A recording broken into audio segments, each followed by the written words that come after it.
अर्जुन, जो भोग विलास का भक्त होता है वो परमात्मा का भक्त कैसे हो सकता है? ऐसे मनुष्य जो बाहर से भक्ति का प्रदर्शन करते हैं परंतु मन से विषयों के चिंतन और उनकी आसक्ति में लीन रहते हैं, वो भक्ति का केवल ढोंग करते हैं। हे मधुसूदन, तुम तो कहते हो कामनाओं का त्याग करके स्थित प्रज्ञ बन जाओ, परंतु स्थित प्रज्ञ बनने के लिए सबसे आवश्यक क्या है? स्थिर बुद्धि। स्थिर बुद्धि? परंतु मनुष्य अपनी बुद्धि को स्थिर कैसे रख सकता है? आशा और निराशा दोनों से मुक्त होकर ही बुद्धि को स्थिर किया जा सकता है। बुद्धि स्थिर होगी तो इंद्रियों के विषयों का बल टूट जाएगा। यदि कोई किसी इंद्रिय को ही काट कर फेंक दे तो क्या उस इंद्रिय का विषय नष्ट हो जाएगा? नहीं अर्जुन, यदि किसी दुर्घटनावश किसी की आंखें अंधी हो जाएं, तो यह आवश्यक नहीं कि उसकी आंखें रूप की कल्पना करना ही छोड़ दें। आंखें ना होने पर भी उसका मन ऐसे दृश्यों की कल्पना कर सकता है जो उसे विषयों के मुंह में फंसाए चले जाए।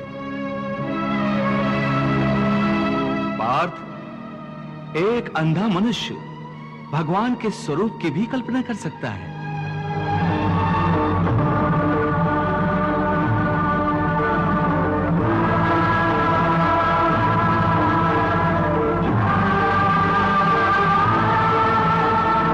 और एक नारी के शरीर की भी कल्पना कर सकता है।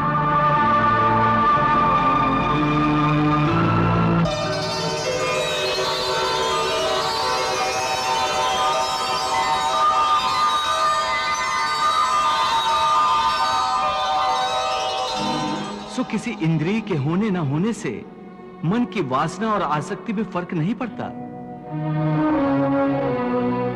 हे अर्जुन, कई लोग अपनी इंद्रियों पर बड़ी कठोरता से निग्रह करने के लिए बड़े कठिन व्रत और उपवास रखते हैं।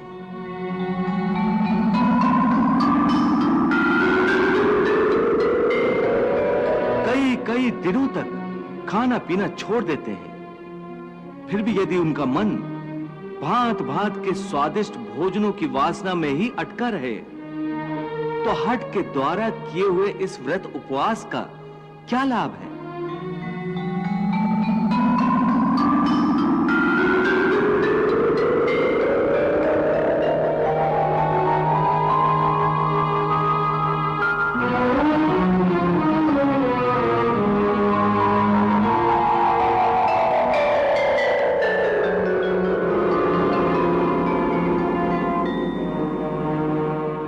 ऐसे लोग हठ के द्वारा अपनी इंद्रियों को सुखाकर निर्बल तो कर देते हैं,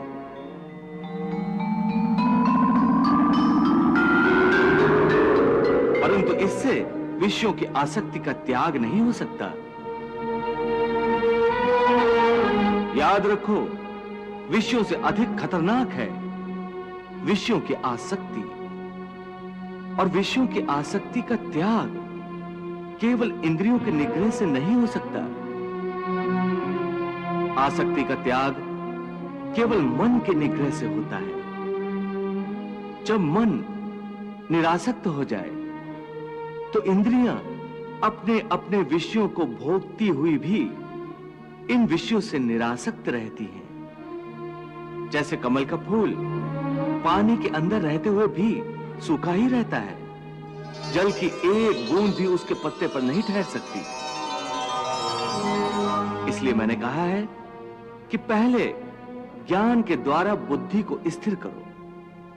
बुद्धि मन को स्थिरता देगी, फिर मन इंद्रियों को इस प्रकार विषयों से खींच लेगा जिस प्रकार एक कछुआ खतरे की जरा सी आहट पाते ही अपने अंगों को अपने भीतर ही समेट लेता है। हे पार्थ, यदा संघर्ते चायम कूर्मो अंगानीव सर्वशः इंद्रियाणि इंद्रियार्थेभ्यस् तस्य प्रज्ञा प्रतिष्ठिता।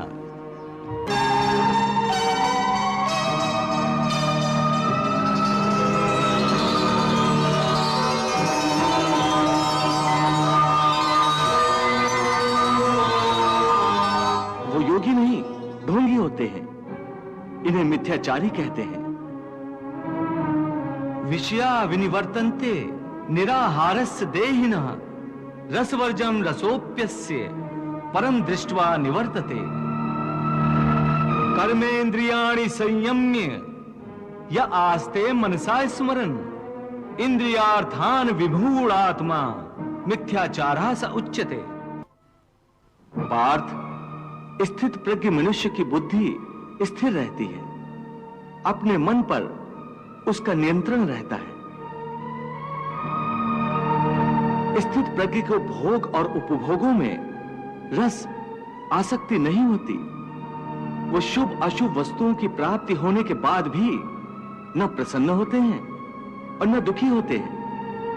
पार्थ, ऐसे महापुरुषों को पूर्ण विश्वास होता है कि ईश्वर सदा सर्वदा उनके साथ है, इसलिए वो किसी भी परिस्थिति में विचलित नहीं होते।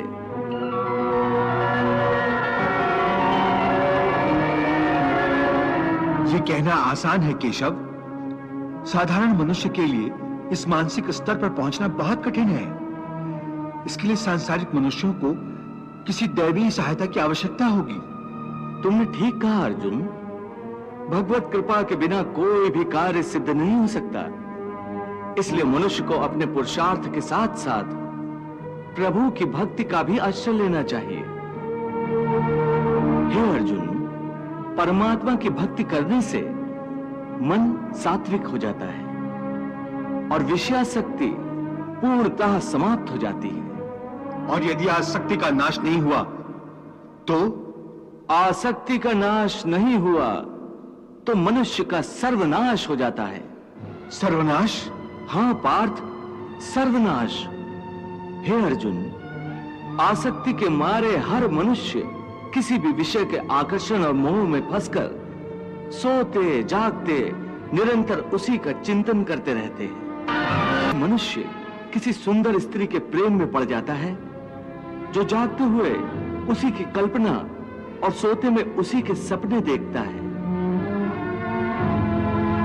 इस प्रकार निरंतर चिंतन से आसक्ति की नींव पर काम की भावना उभरने लगती है।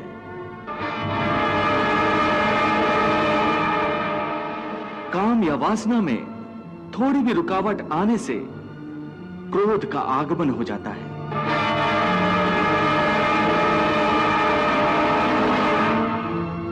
जहां क्रोध है वहां सम्मोह अथवा अविचार अथवा अविवेक भी है।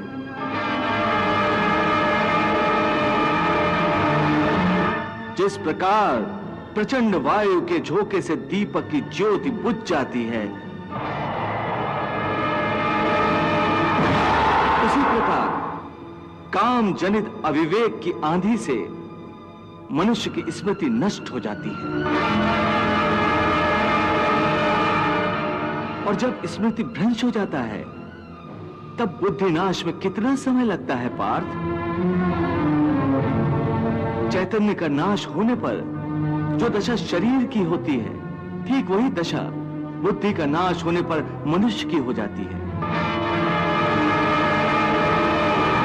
बुद्धिनाश के कारण मनुष्य का भी सर्वनाश होता है।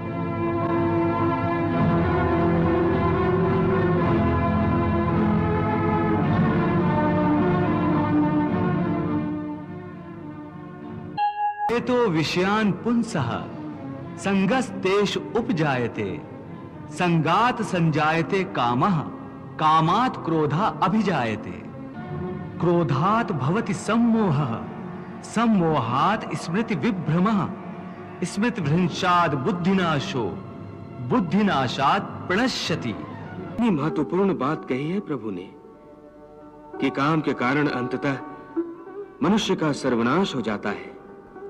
परंतु भगवान, वास्तव में काम तो एक शक्ति स्रोत है, फिर वो सर्वनाश का कारण कैसे हो सकता है? हाँ देवी, आपने ठीक कहा कि काम एक शक्ति स्रोत है जिसके द्वारा मनुष्य जीवन में परमानंद को प्राप्त कर सकता है। परंतु यदि काम की शक्ति मनुष्य के नियंत्रण में न रहे तो वही शक्ति प्राणी का सर्वनाश कर देती है। प्रभु, आप ये कैसे विरोधी बातें कर रहे हैं? मैं सत्य कह रहा हूं देवी कि कोई भी शक्ति हो, यदि उसका दुरुपयोग किया जाए तो वो परम विनाशकारक हो जाती है, और सदुपयोग किया जाए तो वही वरदान बन जाती है। इसी प्रकार काम की शक्ति जो वरदान भी हो सकती है और श्राप भी। भगवान, मैं समझी नहीं।